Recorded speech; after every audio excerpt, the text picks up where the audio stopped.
Olá! O canal Vale História hoje tem a honra de receber a professora Maria Aparecida de Menezes Borrego, do Departamento de Acervo e Curadoria do Museu Paulista da USP, co-editora do periódico Anais do Museu Paulista, História e Cultura Material, e autora do artigo Artefatos e Práticas Sociais em torno das refeições São Paulo, séculos XVIII e XIX, que foi publicado na Vale História, volume 32, número 58, de janeiro de 2016. Professora Maria Aparecida, muito obrigada pela sua disponibilidade. Eu que agradeço. Duas cadeiras, canapé e mesa. Seu artigo parte da análise da chegada desses móveis de sala no Museu Paulista, doados em testamento por uma senhora paulistana, para discutir práticas sociais em torno das refeições no espaço doméstico na cidade de São Paulo, entre fins do século XVIII e início do século XIX. A senhora podia explicar brevemente, por favor, a história desses móveis e da sua entrada no Museu Paulista? Para falar dessa história, na verdade, eu acho que tem que começar a pensar na questão da importância desses objetos musealizados no museu, no caso o Museu Paulista, para a gente compreender as realidades passadas. Então é muito difícil para o historiador que não está acostumado a mexer com objetos tridimensionais, nós do período colonial, a trabalhar com esses objetos. É difícil a gente olhar esses objetos no museu e dar um significado para eles, uma vez que eles estão ali isolados. Então, para entender esses objetos, é importante estudá-los no seu contexto de produção, no seu contexto de origem. E a partir dessa reconstituição, dessa busca por esse momento de origem, realizar a trajetória do objeto. Isso é muito difícil nos nossos museus, não só aqui, mas de forma geral, a gente saber quando foi produzido, quando foi usado pela primeira vez. No caso desses três objetos, nós temos a sorte de sabermos que a doadora foi uma neta do brigadeiro Luiz Antônio, que foi uma figura bastante importante da cidade de São Paulo, nesse período que você mencionou, finais do 18 e começo do 19. Ele era um rico negociante e tinha fazendas de açúcar espalhadas pela capitania. Então, não só a gente sabe que ele é o proprietário original, mas também nós temos o inventário dele. Então, a gente consegue entender esses objetos pensando nesses objetos no interior doméstico, por meio dos outros objetos que ele tem no seu inventário, que são apresentados no seu inventário. Nós conseguimos pensar, então, nesses objetos em ação, como fala e nos ensina o professor Lupiano Bezerra de Menezes, a professora Evana Carneiro de Carvalho. Entendendo esses objetos em seu contexto, por outro lado, a gente entende os objetos que estão aqui no museu. Foi a partir dessa, então, busca da sua origem ali, da trajetória dele, que nós realizamos o artigo. Quer dizer, o nosso objetivo é pensar como se davam essas práticas alimentares, os interiores domésticos do final do 18 e do 19, pela perspectiva da cultura material e pela perspectiva do objeto. Então, nós tentamos fazer o que se busca também na cultura material, o que se chama de biografia cultural dos objetos, ou o que eu prefiro, itinerário dos objetos, dos artefatos. Porque, na verdade, a gente nunca sabe muito bem quando o objeto nasceu e quando o objeto morreu. E, no caso, quando a gente diz o objeto morreu, quando ele deixa de ter esse valor de uso para ter esse valor de patrimônio dentro do museu.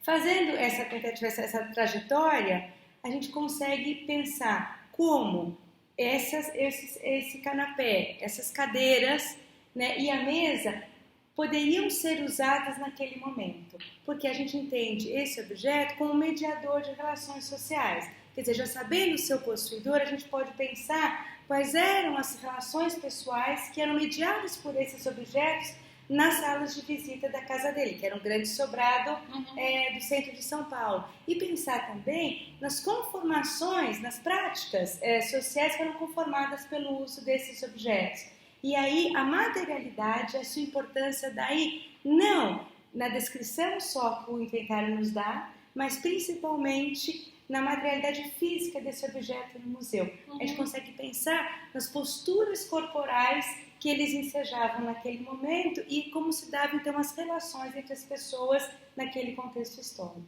É isso que tentamos pensar no artigo Pravária, levando em consideração que nós estamos falando de um final do século XVIII e começo do XIX, muito marcado pela interiorização de sociabilidades nos ambientes domésticos, ou seja, pela recepção de pessoas de fora, não só ligadas à família, e que vão se utilizar desses objetos para suas práticas sociais e, no caso, alimentares.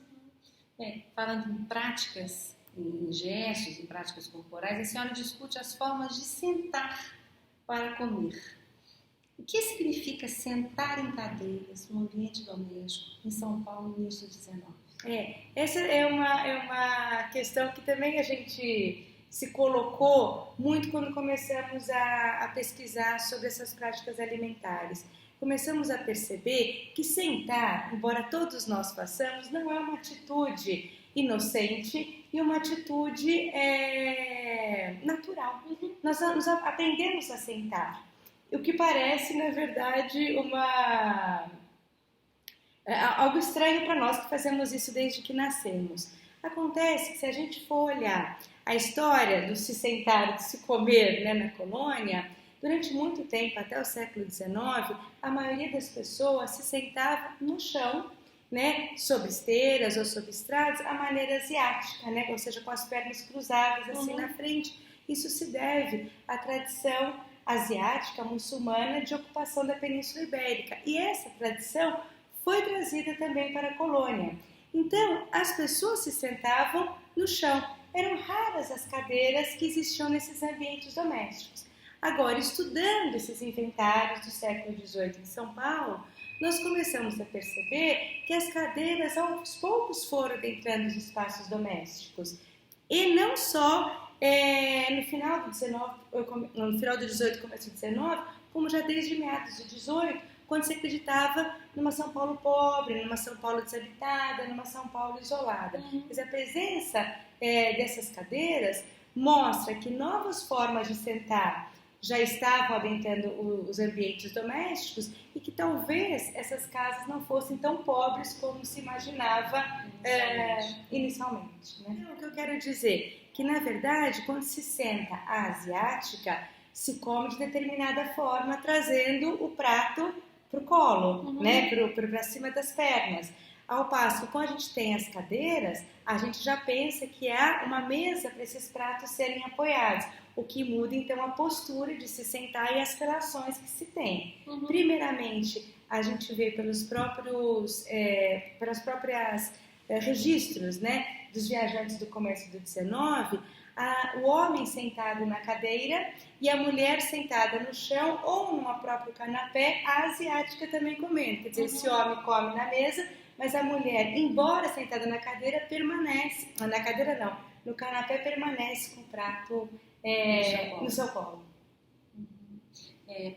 O artigo tem muitas imagens dos móveis, do sobrado, e na análise que a senhora faz dessas fotos, mostra ao leitor as diferenças no uso da cadeira de sola e da cadeira de palhinha.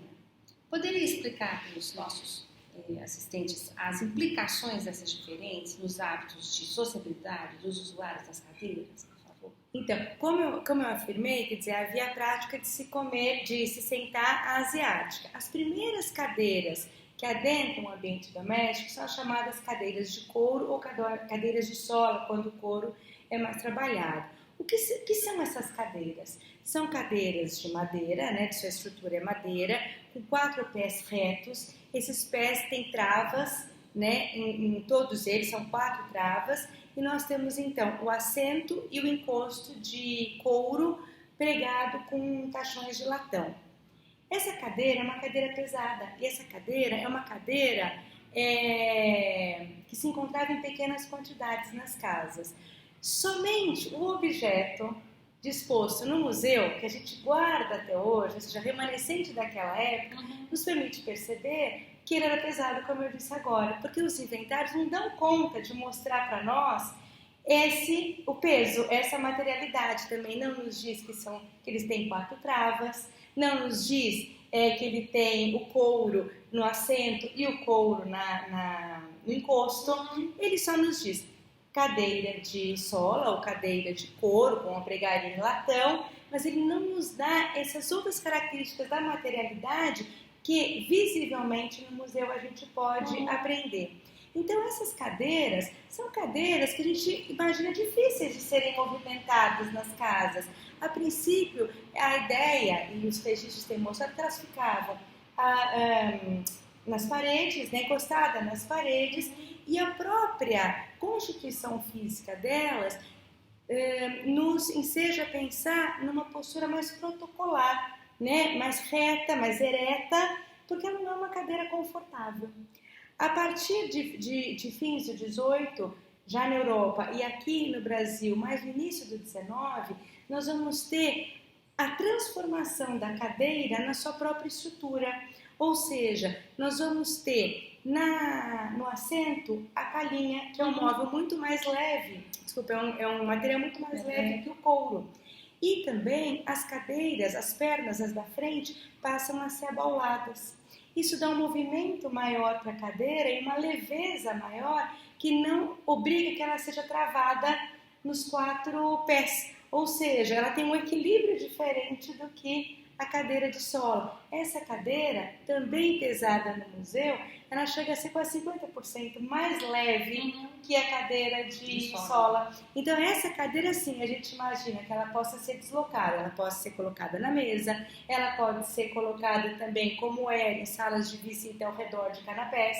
Essa cadeira, em momentos de convívio social, ela poderia ser afastada para ceder lugar para uma dança, ela pode ser afastada para as mesas de jogos. Então, é uma combinação aí de fatores que a gente percebe do mobiliário com essa sociabilidade. Quer dizer, não só as pessoas entram nas casas e tornam essas casas momentos, espaços de maior convívio, como o mobiliário se presta e favorece estas mudanças. Quer dizer, essa cultura material, esses artefatos, eles não são apenas um reflexo das dinâmicas sociais de transformação, mas eles ensejam também, com essa nova produção, com essa nova estrutura,